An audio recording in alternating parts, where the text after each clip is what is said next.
Hello and welcome to Muscle for Life. I'm your host, Mike Matthews. Thank you for joining me today. Now, I've written and recorded a lot of evidence-based stuff over the years on just about everything you can imagine relating to building muscle, losing fat, and getting healthy. I've also worked with thousands and thousands of men and women of all ages and circumstances and helped them get into the best shape of their life. But that does not mean you should just blindly swallow everything I say, because let's face it, nobody is always right about everything. And especially in fields like diet and exercise, which are always evolving thanks to the efforts of honest and hardworking researchers and thought leaders. And that's why I'm always happy to hear from people who disagree with me, especially when they have good arguments and evidence to back up their assertions. Sometimes I can't quite get on board with their positions, but sometimes I end up learning something. And either way, I always appreciate the discussion. And that gave me the idea for this series of podcast episodes, which I call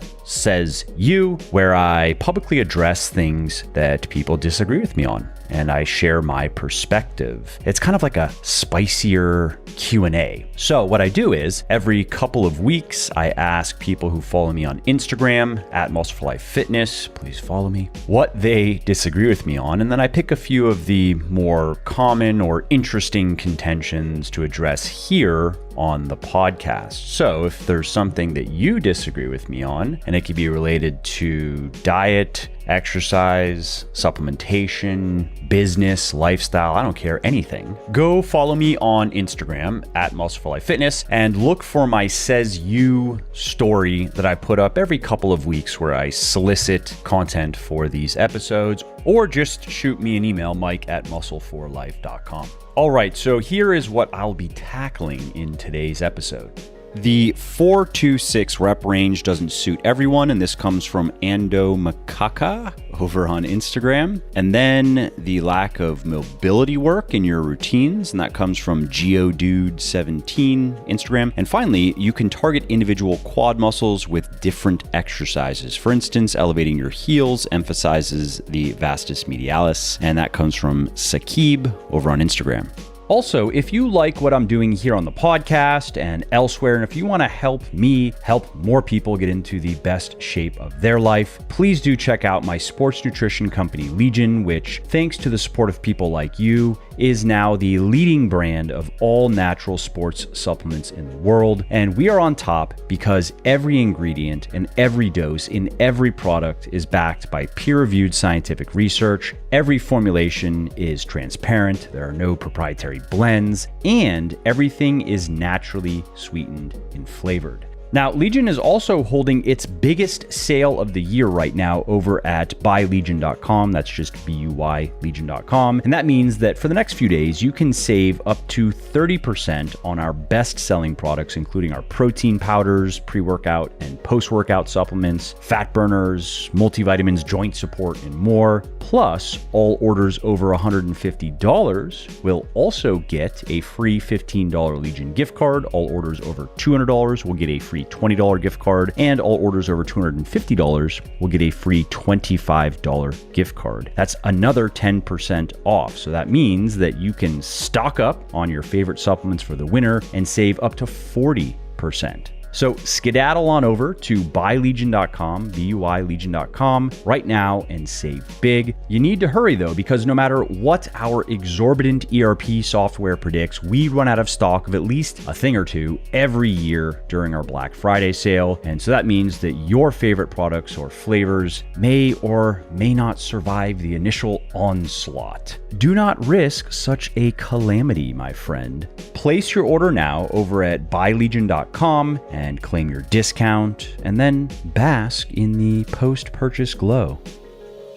Okay, so let's start with the first one, which again is 4 to 6 reps doesn't suit everyone, from Ando Makaka over on Instagram. And I agree here. There is nothing magical about the 4 to 6 rep range. And in case you're wondering why somebody is challenging me on this point, Earlier on in my journey as a fitness professional, I was a bit more of an absolutist in many different ways. And now, as I have continued to educate myself and more importantly, work with a lot of people and see firsthand how some things, some dietary techniques or training techniques can work really well for a lot of people, but then not so well for others, and how important it is to let people know that while one-size-fits-all prescriptions are certainly useful and again are going to help a lot of people get closer to their goals, some people are going to need to make modifications again to the diet and to the training. So for example, with dieting, a calorie deficit of 20 to 25% is going to work very well for most people who want to lose fat and not muscle. However, if somebody has a lot of fat to lose, then they can use a larger deficit without any negative side effects. And if somebody is lean, wanting to get really lean, they probably are going to have to use a slightly smaller deficit to avoid some of the downsides of dieting. Now, similarly, with training, the 4 to 6 rep range is one of those things that works really well with most exercises for most people. And that's why I have been promoting that rep range for many years now. And we could look at it also in terms of 1 rep max, right? I've been promoting working with 80 to 85% of your 1 rep max and taking sets close to muscle failure for quite some time. And I stand by that recommendation in that, again, it is going to work well with most exercises for most people. And it is going to allow people to gain a lot of muscle and strength and to keep their workouts relatively short and make the workouts more enjoyable for most people than higher rep ranges, especially if you get above 10 reps. Like, for example, do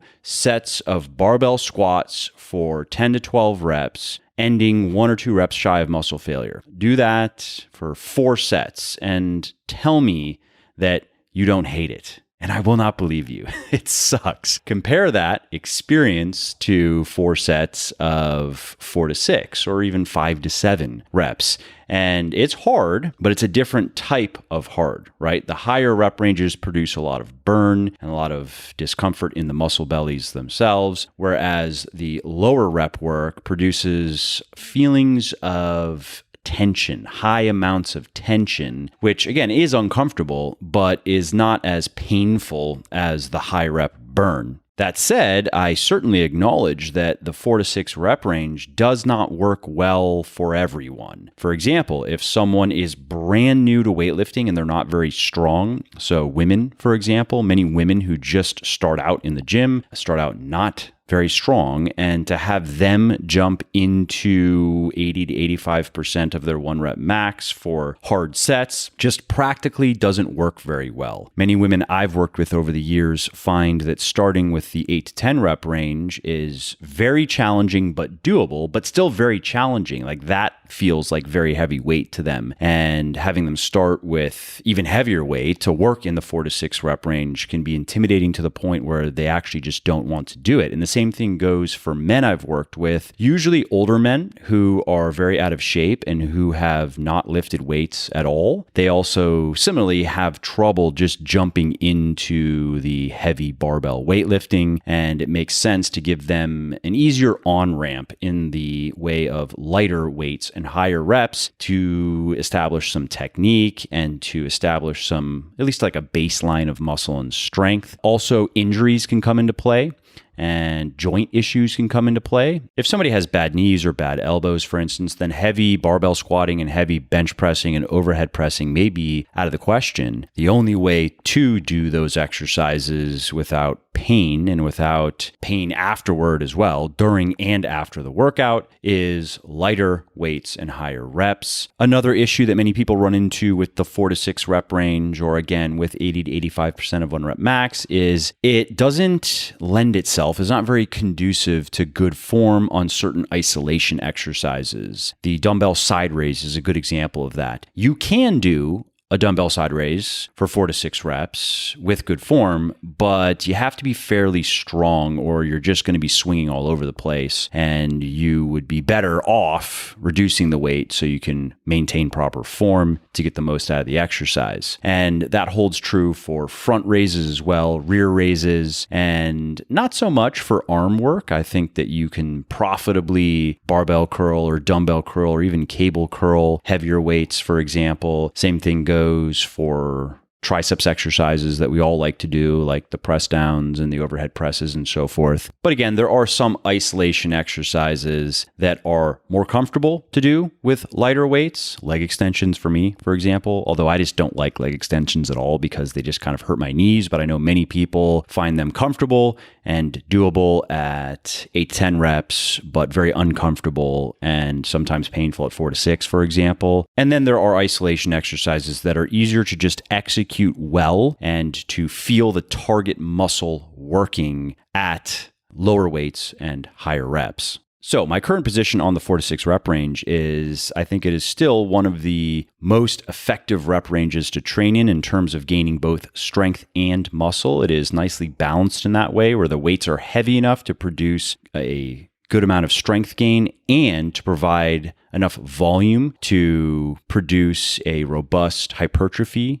stimulus. And if I could only train in one rep range, that would probably be it. 4 to 6, maybe 5 to 7, certainly no higher than 6 to 8. And I think the 4 to 6 rep range is especially effective with people who are new to proper compound weightlifting, like proper strength training, who have enough strength to use 80 to 85% of one rep max and use good form. And that is usually younger, not young, not like 20s, but maybe 20s, 30s, 40s, even 50s men, especially if they have done some sort of resistance training in the past and they do have a baseline of strength and muscle. But if they don't, often in the case of younger men, 20s and 30s, they can just jump right into 4 to 6 reps. And it's a little bit awkward at first and the weights aren't very heavy. Like they may only be bench pressing 120 pounds, for example, for 4 to 6 reps. But what's nice about that rep range is it produces rapid progress in both strength and muscle. So by training in that rep range, they are able to add weight to the bar every week or two, and every workout they're gaining a rep or 2 reps on their big lifts, and they're seeing their physique start to fill in. And again, they're doing it, enjoying their workouts, not spending too much time in the gym, never feeling too uncomfortable or like they are training beyond their capacity. And that's not something to downplay either. If you really are not enjoying your workouts and if they really just burn you out, you're leaving the gym exhausted and you don't enjoy the process of doing them, like every set, your muscles are on fire, you can do it. You can keep going. Certainly, you can just toughen up.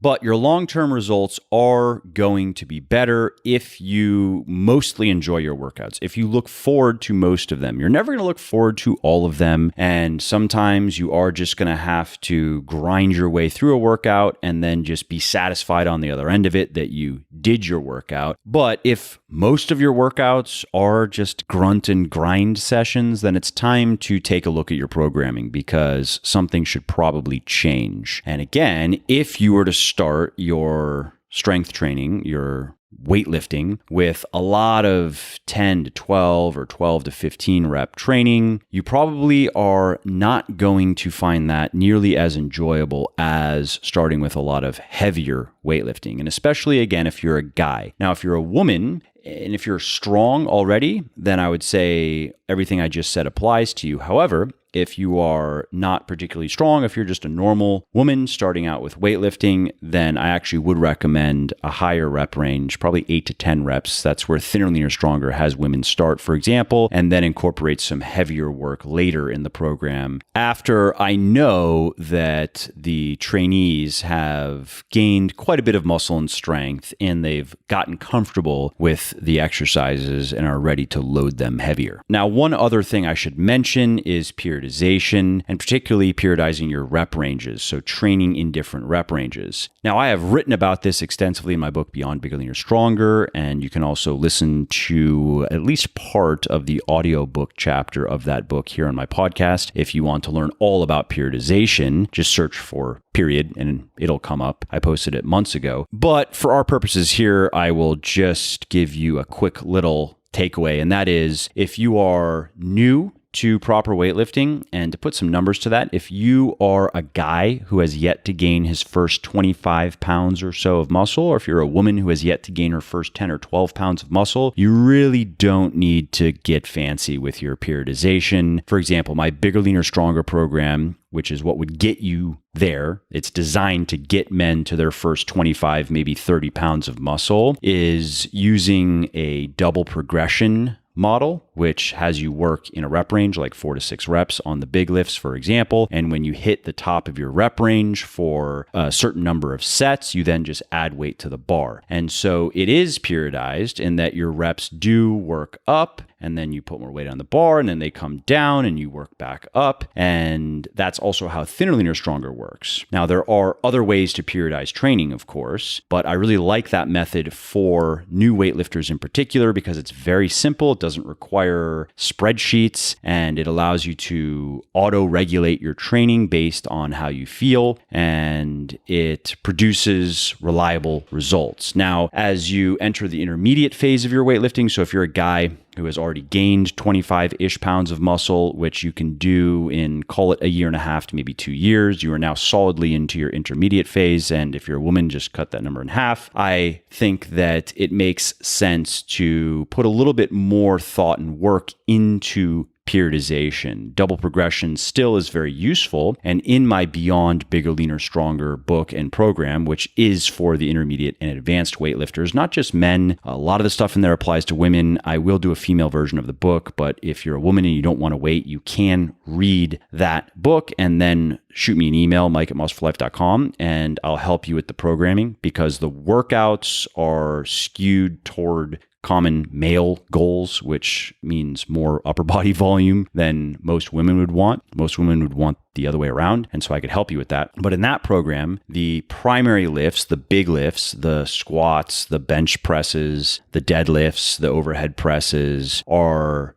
periodized using a linear type of periodization. And linear periodization is simply where, in the case of, let's say, rep ranges, where the rep ranges either increase or decrease in a linear fashion throughout a training block. And in Beyond Bigger, Leaner, Stronger, they decrease. So you start a 16-week block of training, doing sets of 10, for example, on your primary lifts, and then you're ending the training block. So if we fast forward now to the last 4-week mesocycle of the training block, you are doing sets of 4 and then sets of 2 with appropriately heavy weights. So the 4s are going to be, I think, with 85% of 1 rep max, and the 2s are with 90 or 95%. I don't remember exactly. I'd have to pull up the spreadsheet. And then you're even actually doing AMRAP, as many reps as possible sets at the end of the training block with 95% on the bar, to see if you have gained strength over the course of that 16-week macro cycle is the term, right? That 16-week training period or training phase. And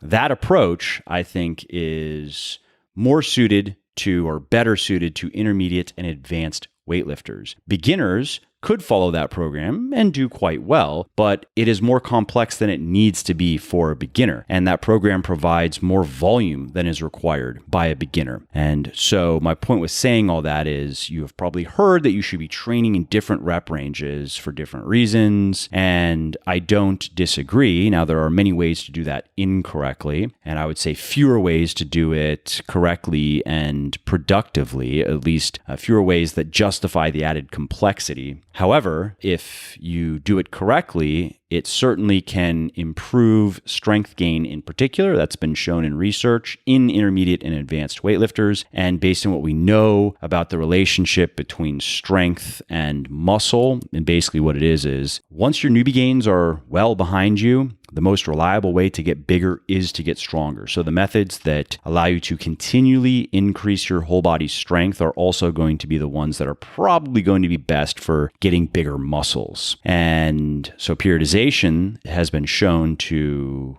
enhance strength gain in particular. There hasn't been enough research looking at its effects on muscle growth, but my hypothesis is based on what we have seen with strength, we're probably going to see something similar with muscle growth. Again, though, you don't have to train in 3 different rep ranges if you're new. If you're a guy who has yet to gain his first 25 pounds or so of muscle, if you're a woman who has yet to gain her first 10 to 12 pounds of muscle, you can just work in, let's say, 4 to 6 reps if you're the guy on your primary lifts, and maybe 6 to 8 or 8 to 10 on your isolation exercises if that's more comfortable for you. And if you like some isolation exercises at 4 to 6 reps, and there are many of those people out there, some people find, for example, and this probably comes down to muscle fiber types, they find that they actually get a better response to isolation exercises with heavier weights than with lighter weights. They get a bigger pump, for example, doing sets of 4 to 6 or 5 to 7 dumbbell curls than 8 to 10 or 10 to 12. And so that is just something to pay attention to when you're training. And if you're a woman, again, I would recommend starting in the beginning with some lighter weights. And then once you feel comfortable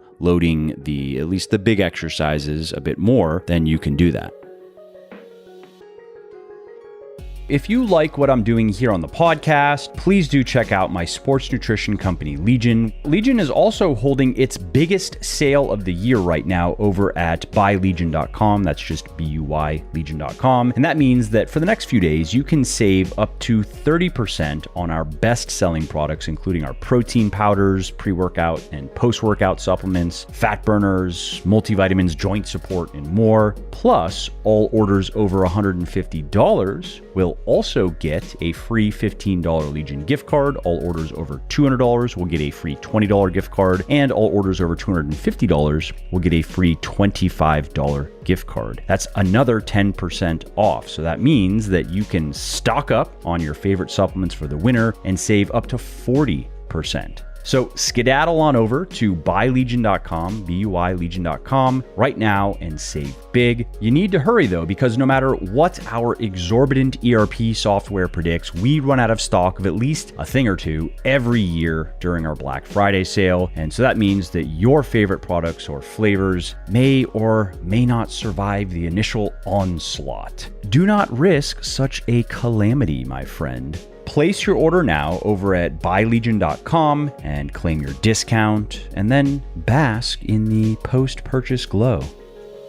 Okay, let's move on to the next one here. And this is from Geodude17, and he says that he disagrees with the lack of mobility work in my routines. And this is something that I have been getting asked about semi-regularly for some time now, because mobility has become quite a buzzword in the fitness space. And here's the thing. If you are new to lifting, you might find that you do have mobility issues that should be addressed. So some common ones are tight ankles, which then can mess up your squat. It can make your chest kind of fall forward when you're squatting. Tight hamstrings are common, and that can make it hard to keep your spine in the neutral position it needs to be in when you deadlift. And inflexible shoulders are also common. A lot of us sit hunched over. We don't pay attention to our posture, and that can get in the way of a lot of exercises, and it can cause pain and other problems. That said, though, there are also many people who have no such problems. Mobility issues are very individual. Many people don't need to do any mobility work whatsoever. The exercises they do with a proper full range of motion improves flexibility and preserves flexibility and mobility, and it wouldn't make sense for them to spend anywhere from 10 to upward of 30 or 40 minutes per day improving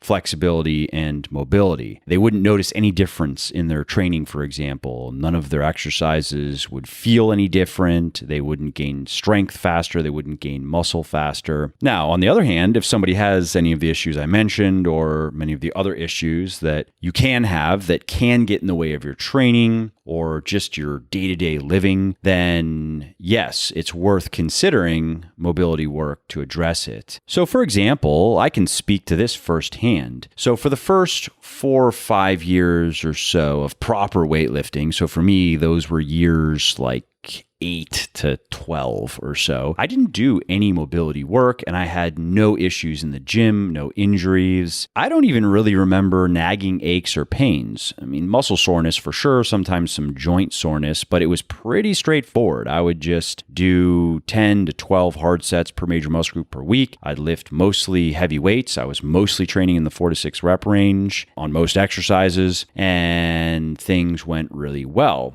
Then though, I ran into some biceps tendonitis and my right knee started to bother me sometimes, and I injured my SI joint, not majorly, but I was deadlifting and at the top I let out tension in my core. Do not recommend that. And I felt my hips kind of shift, and from there I had some lower back pain and it was kind of a recurring thing. And so then I started to look into restrictions in my mobility and flexibility as related to these issues, and I found some very specific mobility exercises that I could do every day that dramatically improved my situation. So for example, for the biceps tendonitis, there is a simple little yoga move called the tabletop, I believe. I actually wrote an article and recorded a podcast about this some time ago. So if you want to check it out, just search for yoga over at legionathletics.com or in the podcast feed. And I believe it's called the tabletop. I don't remember all of the names of what I do. I just know because I do it every day. But that helped. And there was another shoulder stretch that I'm not going to remember the name of that again is in the article and that I talk about on the podcast. And there are also 1 or 2 stretches for my back muscles and my rotator cuff muscles, particularly one on the back side of my body, that have helped a lot with the biceps tendonitis. And it helped with treating the tendonitis, like making it go away and then preventing it from coming back. And I've had a little bit of discomfort in the bicipital groove area here and there when I'm bench pressing heavy, but nothing like how it was, nothing like tendonitis, almost just kind of normal training discomfort, I would say. And as for my SI joint and lower back issue, what I discovered is that it is well established actually in the scientific literature that there is a connection between lack of internal rotation in your hips and SI joint dysfunction. And when I found out about that, lo and behold, I discovered that my internal rotation on my left side, which is where the problem was really bad. My external rotation, really good. Internal rotation, really bad. And then on my right side, I had the opposite going on. Good internal rotation, really bad external rotation. And so with a couple of simple hip stretches every day, it took about 6 months to really start to notice a difference. I was able to fix that. I was able to improve my internal rotation on my left side, improve my external rotation on my right side, better balance out my hips. And once I got to normal on both sides, internal and external, and achieved that balance, that was the end of SI joint problems. And that was a big win for me because that SI joint issue could flare up out of nowhere. I could be warming up with 225 pounds on the bar for the deadlift and just pick it up, I guess, a little bit the wrong way and not be able to deadlift for 2 weeks. I could be squatting the same way, just warming up, maybe 2 plates on the bar, last warm-up set, and then just have something feel wrong and then just have it be too painful to want to push through it. And again, after I corrected the imbalance in my hips, it's been years now, a couple of years,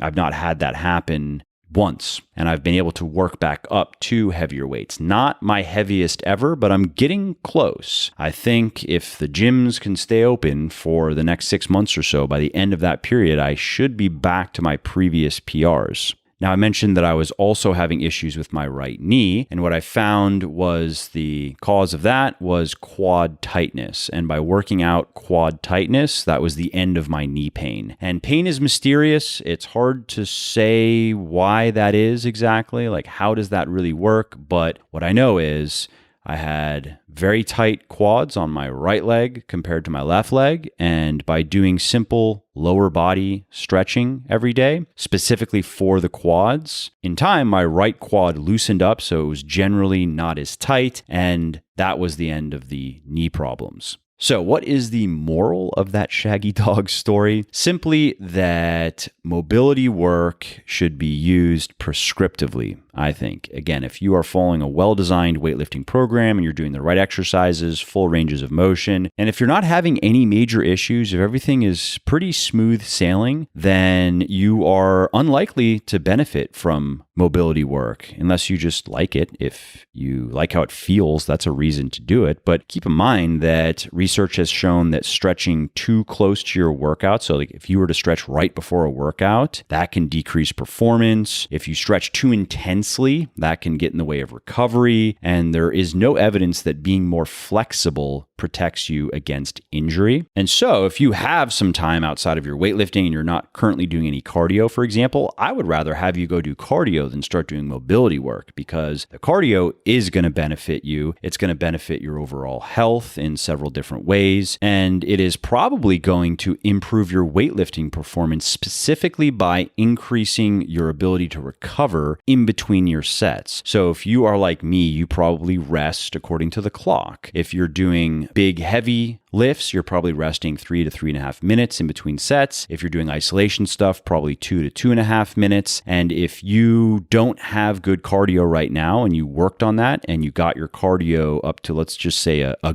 good level, what you may find in the gym with your lifting is you feel more recovered after those rest periods and then are able to push harder in your training, are able to get more reps per set, which of course translates into faster progress. Now, if you are running into issues that mobility work may be able to address, check out Kelly Starrett's work over at the Ready State. That was previously Mobility WOD, and he has the popular book, Becoming a Supple Leopard, which is well organized and gives you all kinds of exercises that you can choose from depending on what you need. And you're really just going to have to work through the different options and see what works best for you. Okay, let's move on to the final challenge of the day. And this comes from Sakib over on Instagram. And he says that you can target individual quad muscles with different exercises. So for example, if you elevate your heels, that's going to emphasize the vastus medialis. And this is one of those factoids that has been around for a long time. Bodybuilders for a long time have been saying that you could make little changes to limb positions or joint angles when you're doing certain exercises and better target individual muscles within a muscle group, or maybe place more emphasis on certain parts of a single muscle. And scientifically, it's not a bad theory, right? Because changing the joint position can alter what is known as the line of pull on a muscle, and that then alters something called the natural length tension relationship of the muscle. And I don't want to go into too much technical detail here, but all you really need to know is that the length of the internal muscle fibers, the bundles of fibers that make up our muscles as we know them, heavily impact the amount of force that the muscle fiber can produce, and therefore that the whole muscle can produce. And so by training a muscle in its optimally lengthened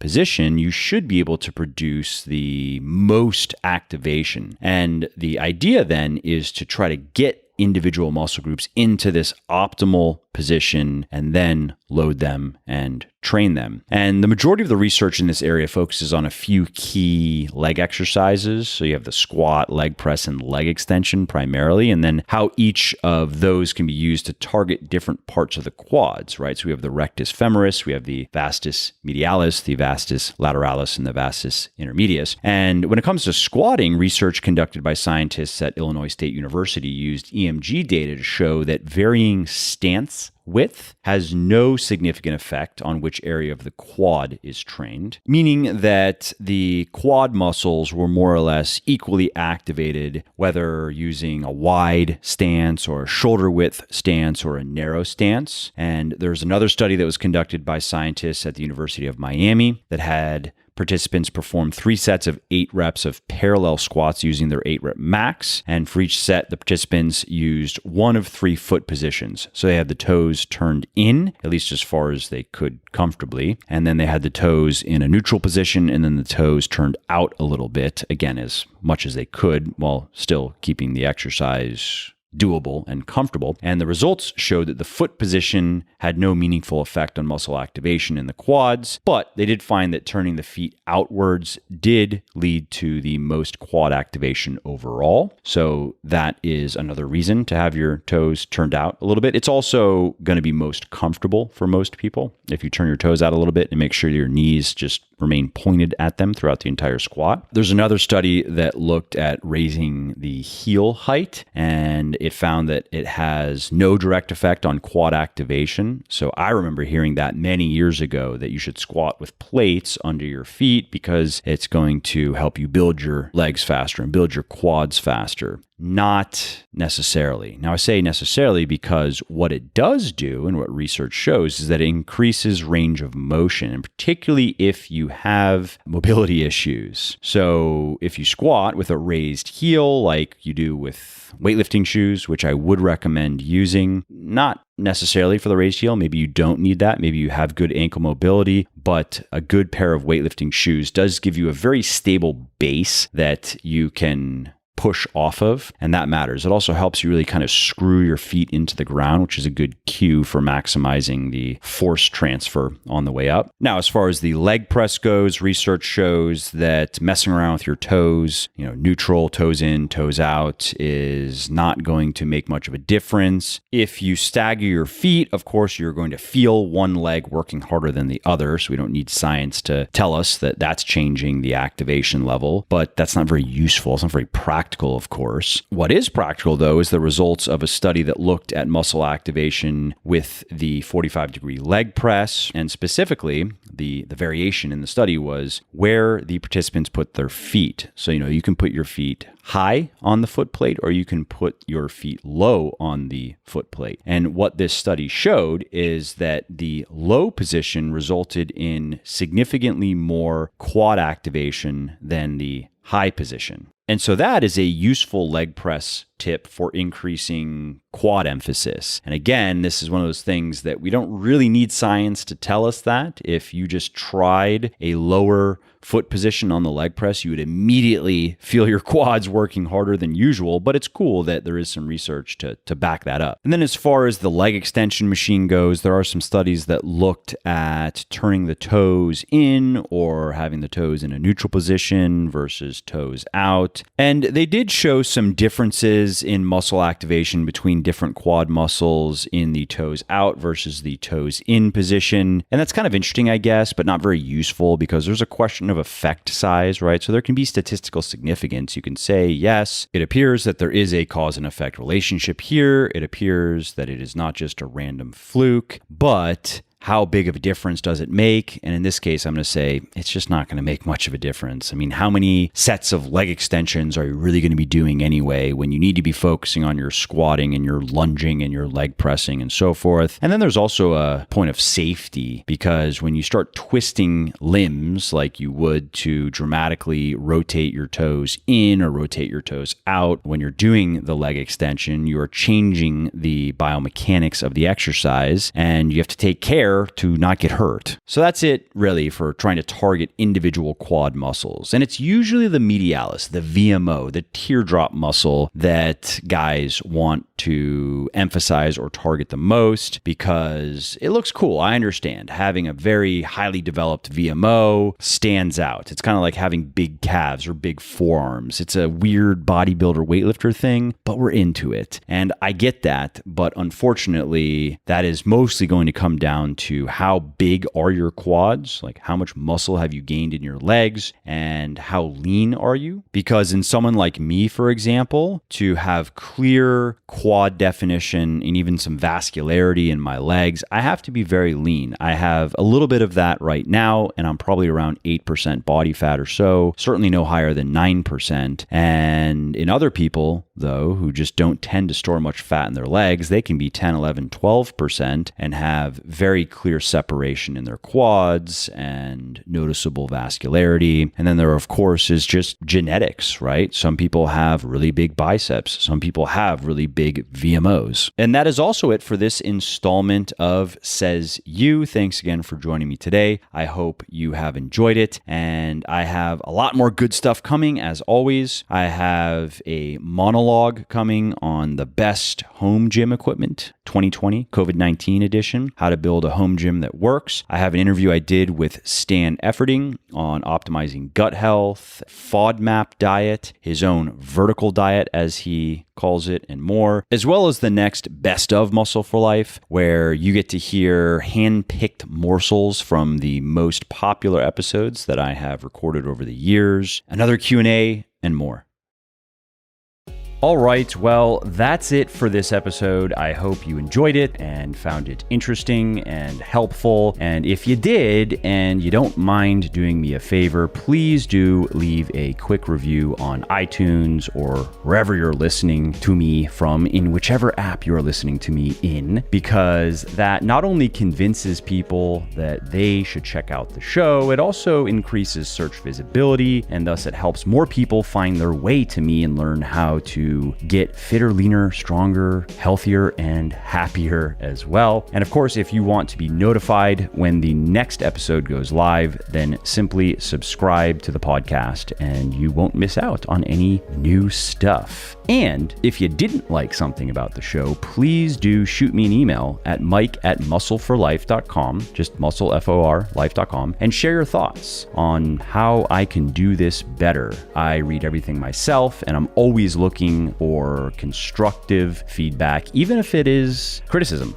I'm open to it. And of course, you can email me if you have positive feedback as well, or if you have questions really relating to anything that you think I could help you with, definitely send me an email. That is the best way to get a hold of me, mike@muscleforlife.com. And that's it. Thanks again for listening to this episode, and I hope to hear from you soon.